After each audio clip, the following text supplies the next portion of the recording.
नमस्कार मित्रांनो, माझी शेती माझा व्यवसाय या चॅनलमध्ये तुमचं सर्वांचं खूप खूप स्वागत. मी योगेश नागरे. मित्रांनो, विषय असा निवडलेला आहे. आपण आपल्या एका मित्राच्या शेतामध्ये आलेलो आहे आणि त्यांनी काय काय लावलेलं प्लॉटमध्ये, तर तो विषय घेतलेला आहे. आपण तर त्याच्याकडून थोडीफार माहिती नाही तर जाणून घेऊया. चला मग, ना वेळ घालता ना टाईमपास केल्यापेक्षा आजच्या व्हिडिओकडं मुद्द्याकडं वळूया. हे बघा, आपले मित्र आहे. नमस्कार मित्रांनो, बघा आपण एक प्लॉट लावलेला आहे. भोपळ्याचा प्लॉट लावलेला आहे. भोपळ्याच्या प्लॉटमध्ये आपण वाटाणा लावलेला आहे. ते मधले क्षेत्र रिकामं राहते पहा. 2.5 फुटाचं अंतर आहे भोपळ्याचं.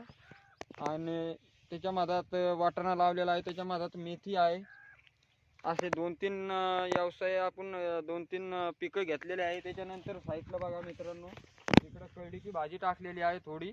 त्याच्यानंतर कांद्याचं रोप बी खाया आपल्याकडे. त्याच्यानंतर मेथीची भाजी आहे. इकडं भाजीपाला आहे, मिरची आहे, शापू आहे, पुन्हा मुळे आहे.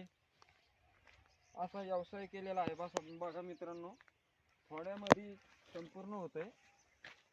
हे भोपळा आहे आपला. भोपळाची क्वालिटी पहा.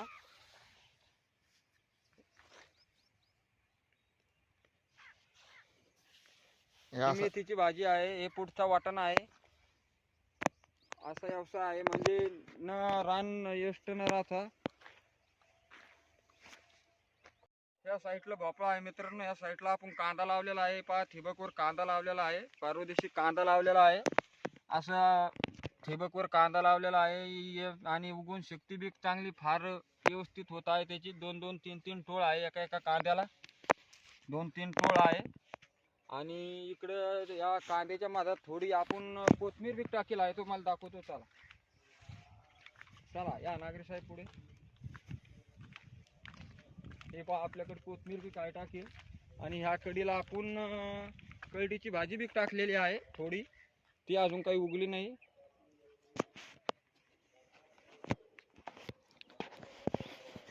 व्हिडिओ आवडला असेल तर लाईक करा, नवीन असेल तर चॅनलला सबस्क्राईब करा. अशी नोटिफिकेशन तुमच्यापर्यंत येतील. जास्तीत जास्त व्हिडिओ शेअर करा. जय जवान, जय किसान.